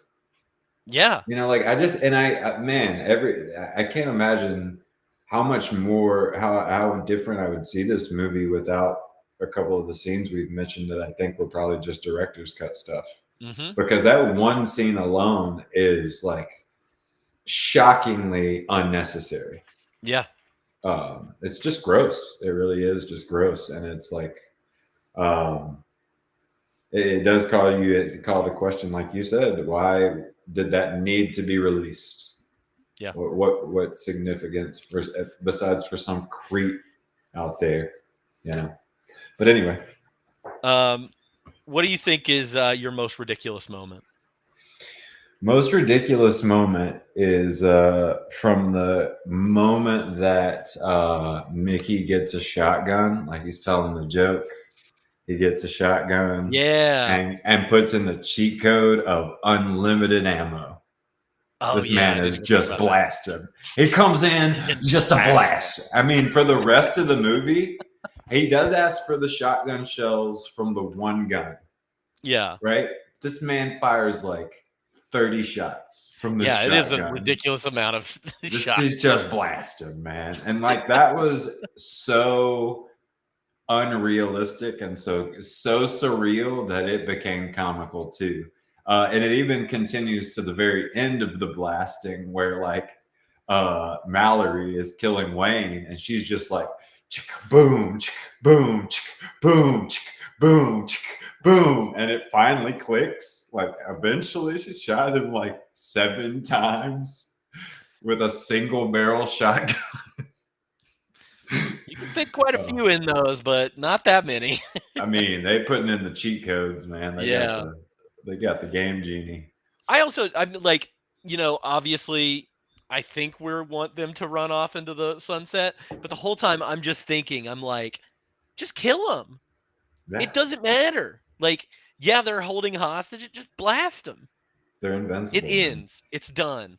If they can't be killed by the rattlesnakes, I think we've been shown they're immortal. Or maybe this is an entire acid trip. They never went to prison. They're just lying in the desert. They're off of shrooms and rattlesnake venom. That's right. That's all you need. Yeah. I also think it's hilarious whenever she brains herself, like she like runs into the door and like just smashes her skull up there because she's so fucking crazy. I thought that was kind of right after the like pretty singing, yeah, just runs right into it. Man, she did so good. Juliette Lewis did so good with the role.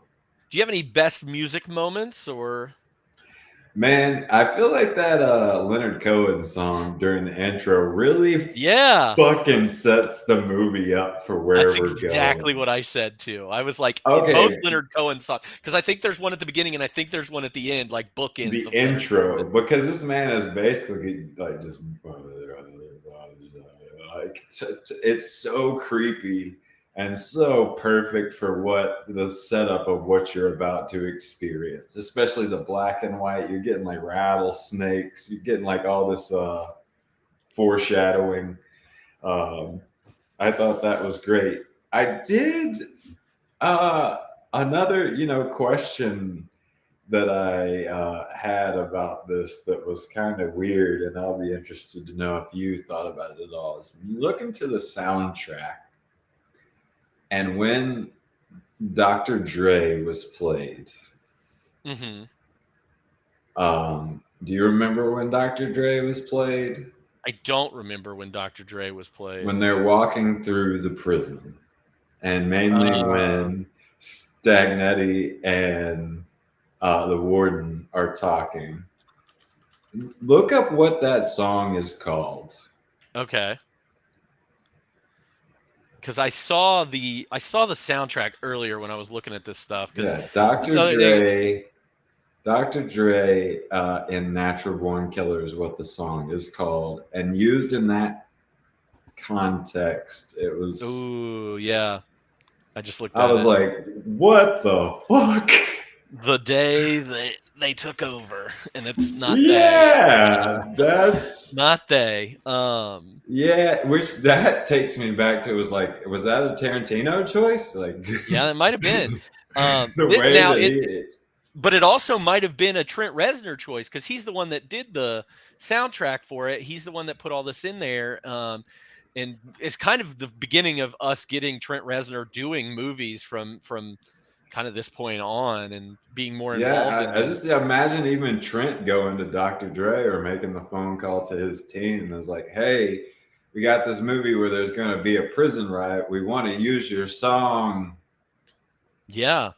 And it being like, "Wait a second. I don't think that is what Dr. Dre's intention." I don't know. I haven't listened to the song. So, yeah, definitely that was an odd thing to see because it's a movie made by a bunch of white guys. So,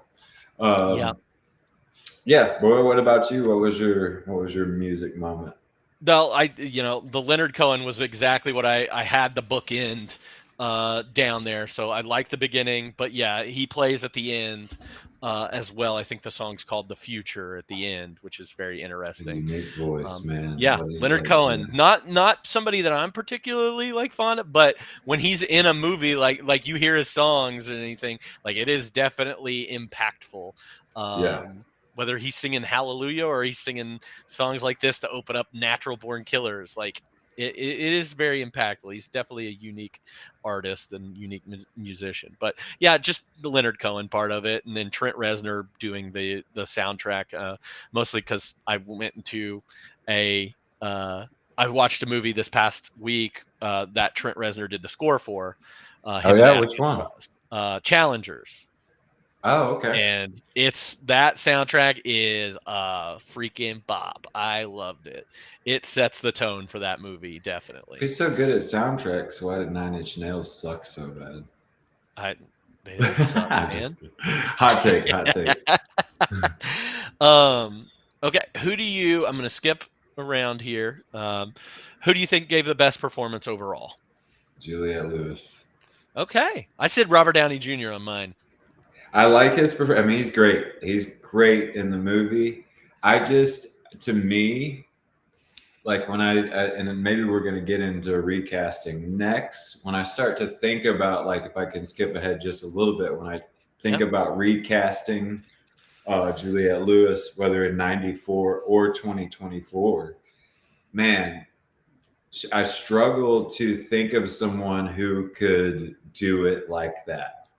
And I'm just, recasting is not my strength. So that's what I think I can think of a few people who could play Wayne, who could be like a gross media guy, but Mallory's character has got to be done with like a little, like, I don't know, man. Juliette Lewis, I think, was just a perfect. I have one suggestion for like the Juliette Lewis one that I think would be Julia Garner, who is from Ozark. If you've ever seen Ozark, yes. She's the one that you see on the TikTok sound where it's like, if you want to stop me, you're gonna have to fucking kill me.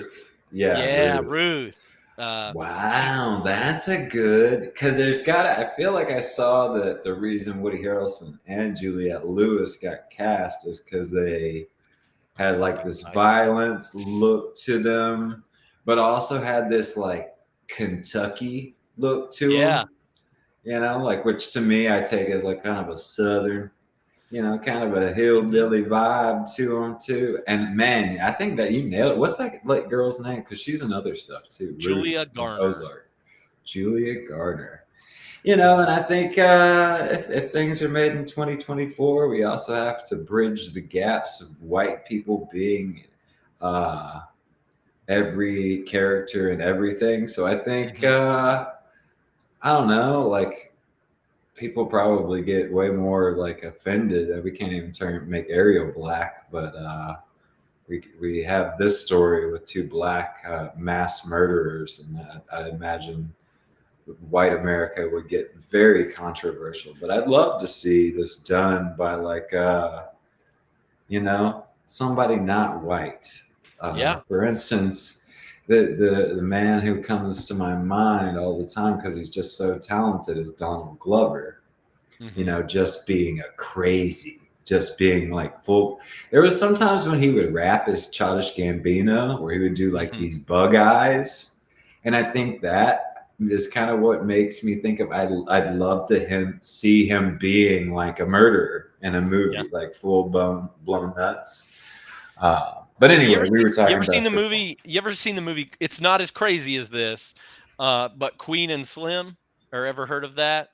Yes, I've heard of it. I haven't seen it. It's kind of like a Bonnie and Clyde-esque thing. It starts with like a simple traffic stop, and then it becomes like they go kind of off. But Daniel Kaluuya is in that, and he's been in a lot of different things. If anybody out there has never seen the movie Widows, and one great fucking movie, but Daniel Kaluuya in that movie kills some individuals, and the like remorselessness, like having zero remorse and just like doing it like it was nothing, and it's just an everyday thing to him. And like you could see it in his some of the best acting I've ever seen in a movie. It's incredible. It's not a spoiler. It happens like the first 20 minutes, so get over yourself.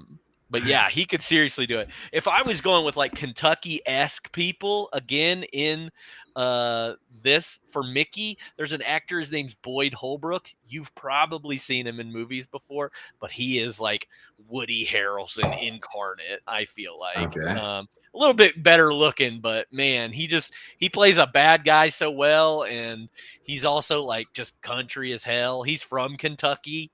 Okay. So he's a little better looking than Woody, but yeah, he's a bastard in most movies. For Wayne, I thought this guy might be a funny one, but Michael Cera would be interesting in that Wayne, because like I could see him being like an asshole, but then trying to come off as cool, like I got a gun now and I'm a badass. Yeah, I thought that would be fun. Did you have any?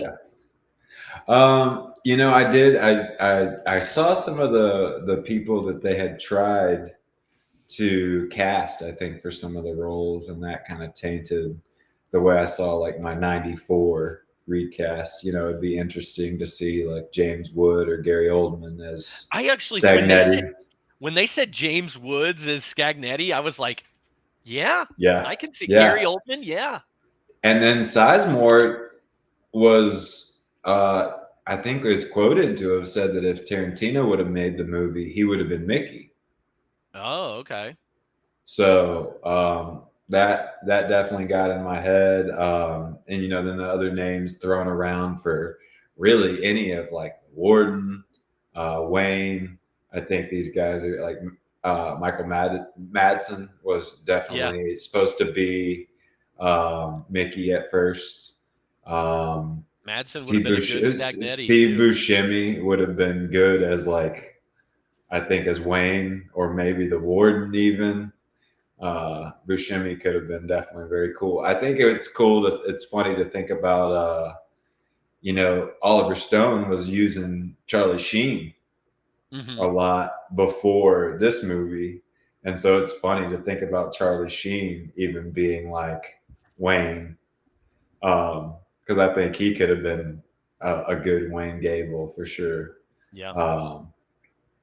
But Tim Roth apparently was also in the running, which that's what I had. Honey Bunny and Ringo both put it down here. I was like, could they? Yeah. Tim Roth could have been a great. I think he could have been a good Mickey. I think he could have been a good Stagnetti.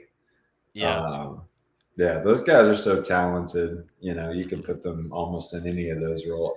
Tommy Lee crushed as the warden. Like, just Yeah, it'd be weird to see it without such an over the top Tommy Lee Jones as the warden. Yeah.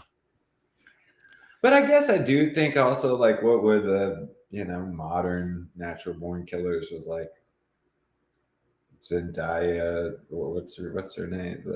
What's the Euphoria girl? Zendaya. Yeah, Zendaya. Zendaya, and even that Timothy Chalamet. Yeah. And, they shave his head and let them run around together in a movie like this. I'm just so like I like Timothy Chalamet and I have no hate towards him, but I'm just like I want to see other people in the I want to see. I had this conversation this weekend and I think I mention it every time I'm on here. Like I'm like, we need some ugly ass actors that are not good, look like conventionally attractive. I want to see more Woody Harrelsons in these roles. Man, Juliette Lewis too, like such a unique look to her. Like I was watching. I would never say she's like not attractive in any way, but she's like conventionally like not what you're not throwing her up against Zendaya. Yeah. So even much older, she still has such a unique. Juliette Lewis has such a unique look to her. Like it just kind of looks like a rock star. Yeah. I don't know. She looks like a rebel. She is a rock star. She has her own band. Yeah, man. All right. So let's see here. Let's going through some of this stuff. Fun facts. I didn't write down a ton of them, and we're running long here. This is a very conversational movie. Like we could go forever talking about this. This movie has a body count of 145 people. Ooh, damn. Yeah. So fun fact there. Coca-Cola approved the use of their commercials without having an idea of what the movie was about. Put it in there. Put it in there, and then they saw it and got pissed. Of course, right? Yeah, they use their sweet polar bear commercials to just drive home the point of like how quickly we'll run between violence and polar bears. Yeah. Snoop Dogg was supposed to help Trent Reznor out with the soundtrack, but he couldn't because he was on trial for murder. For murder, yeah. Don't forget. Deleted scene with Ashley Judd. Oh yeah. Ashley Judd was in the movie, got cut. They asked Tori Amos to play Mallory. Mm-hmm. And then asked her to use her song about her personal experience with sexual assault. And apparently she slapped the shit out of Oliver Stone. Rightfully so. Or, so she didn't end up in the movie. Sold for $10,000. Yeah. $10,000. That's wild. Anything else, fun fact wise, that you want to put out? Banned in a lot of countries. Yeah, I didn't see Ireland, how many. Ireland was for sure not having anything to do with it. I think if I could be misquoting this, but I'm pretty sure that because of a school shooting in Ireland, that this did not come out on VHS or like DVD until like 2001 in Ireland. Yeah, they were trying to not have it within. But yeah, several countries were like, nah, this is banned. Most of the places lifted. It was shot in 56 days. That's crazy. That's 56 days. 11 months of editing. There's like a lot 18. of edits. Yeah. There's 18 forms of media in the movie. Oliver Stone was playing like loud tribal African music between takes just to keep the chaos going. They shot the prison riot in a real prison with real violent offenders that were paid to be extras, $50 a day. That's crazy. Yeah. There's an alternate ending where the guy who helps Mallory and Mickey out kills them. Who is seen as a ghost in the diner in the very first scene. Yeah, I did read that. It's Arliss Howard. Yeah. Yeah. John Grissom got involved in the court cases for them being held accountable for the copycat crimes. Well.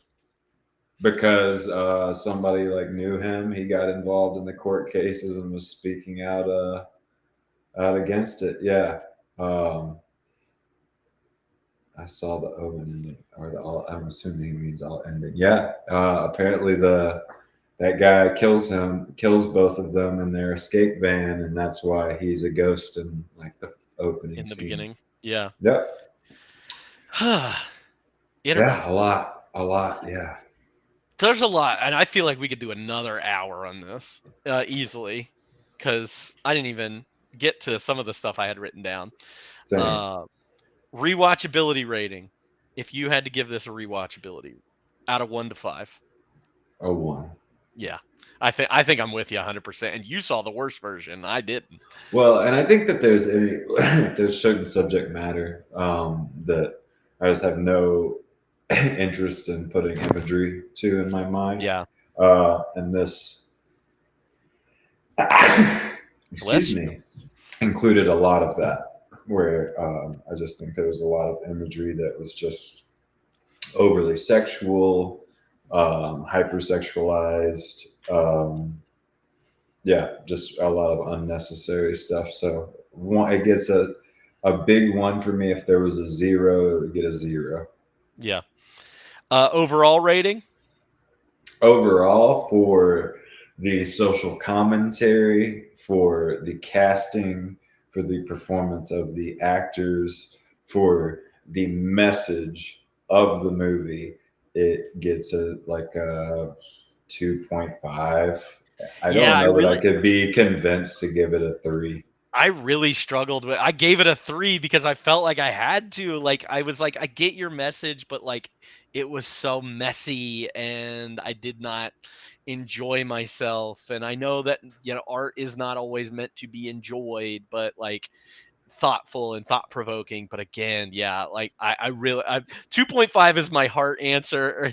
3 is what I gave it because I was being like, we had a good conversation about it. Like, we've sat here for 2 hours talking. Yeah, I don't think even, you see a lot of people online. I'm sure you've seen, as I've seen, there's a lot of people that love this. This is one of the best movies of the 90s, and go on and on. I don't also go to shoot all the schools. Yeah, I don't know that I could be convinced that the content of the movie is greater than the message of the movie, which says to me that you kind of missed your mark a little bit, right? But it was so shocking. It was so jarring. It was so disturbing. It was so uncomfortable. And it was done by somebody who was famous for not that. That I see why it became what it did. It's a cult classic, and as it is with many cult classics, I don't find the substance that those people do. And this was one of the. I think it's a great message. I mean, it rings more true than ever in 2024.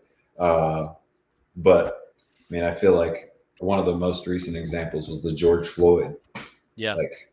Just took over the nation.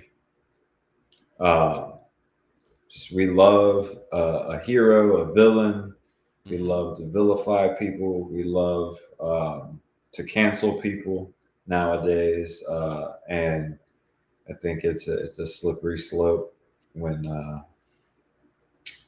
you put something out like this that gets the acclaim that it does, and people misunderstand it and completely miss the satire of it. You breed the consequences that the makers of this film had to deal with. So I think that exactly what you just said is what, like I said, I don't want to censor anybody, but if you're putting out something that somebody took as like, oh my God, these people are the coolest people in the planet, like, you did something wrong. Yeah. I mean, and honestly, Oliver Stone, maybe he's been interviewed, maybe you could find him talking about it. Like, that man has to live with the fact that the movie he made, the kids from Columbine were in a group that they called the NBK. The NBK group. Like, he has to justify that, and you can say like you had no responsibility, but like, goes back to that wonderful Jurassic Park quote, just because you can do something doesn't mean you should. Right. And that's taken out of, I don't know, remember what the exact quote is.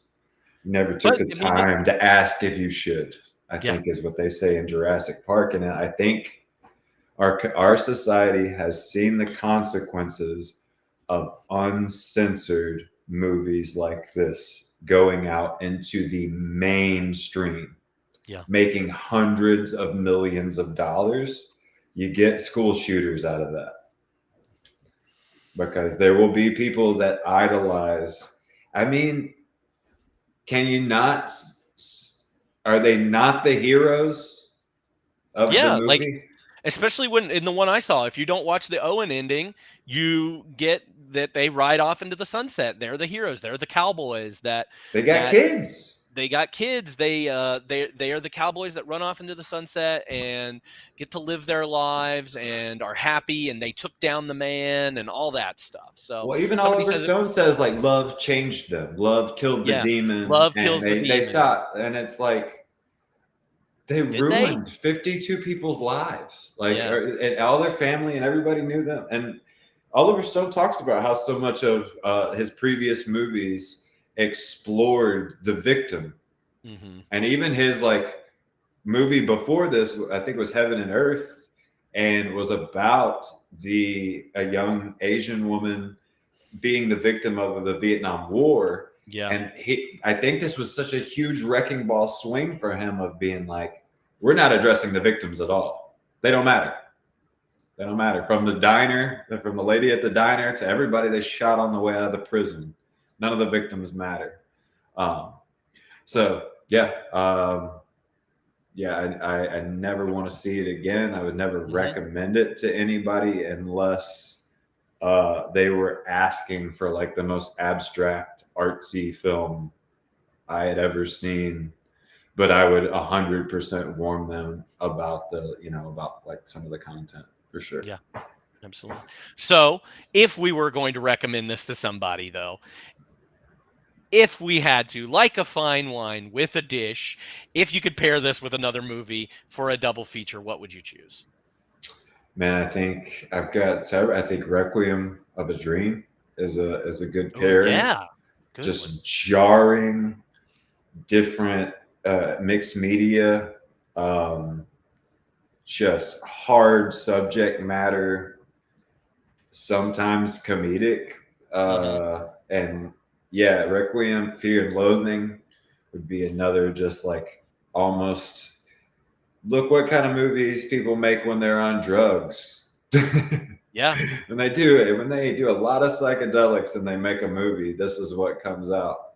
I think even, Fight Club could be a good pairing, possibly. That's a good one, especially like Down with the Man, Down with Corporation. Yeah, Down with the System. We're willing to take, blow up buildings to another movie make a point. Another movie that was the satire was missed by a lot of people and is used to, justify their, toxic behavior. So, But yeah, I don't know. Not my favorite. I put down the movie, another Juliette Lewis movie where she kind of plays a crazy girlfriend with Brad Pitt instead, is called California. It actually came out last 93.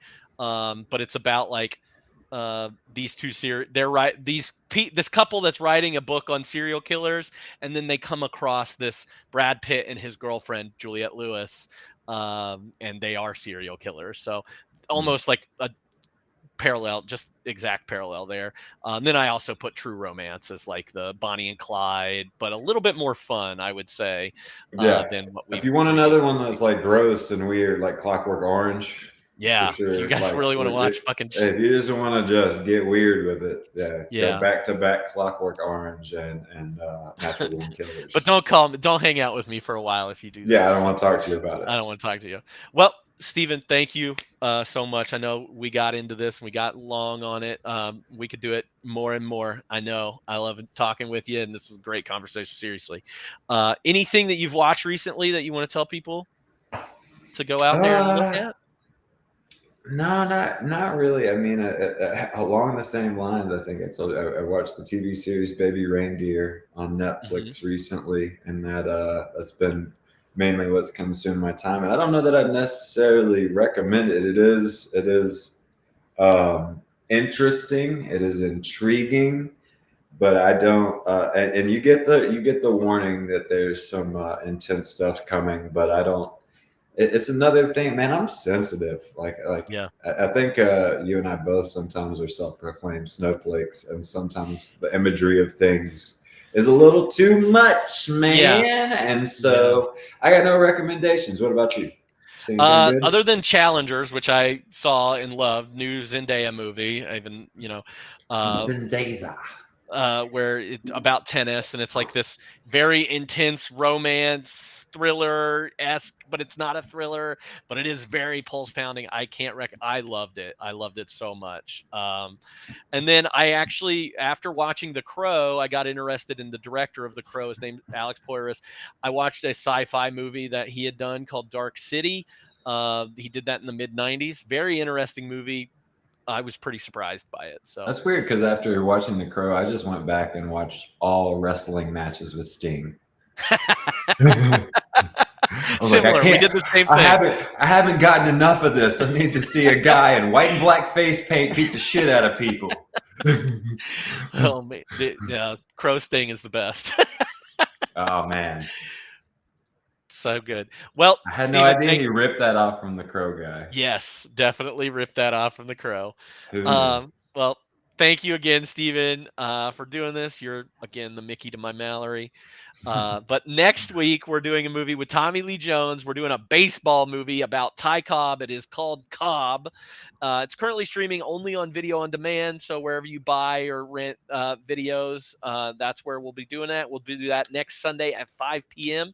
And also we're going to be doing a special episode at the end of May called Animal Control. We're going to be talking about movies like Monkey Trouble, Black Beauty, Lassie, and the movie Andre about a seal. So definitely check those out. If you're not following us on social media, do that. If you're not following us here on Twitch, hit that follow button and check us out wherever we are. I'm sure there's links in bios wherever you're watching. So do that, and we'll see you next week on 52/1994. Thanks so much, everybody.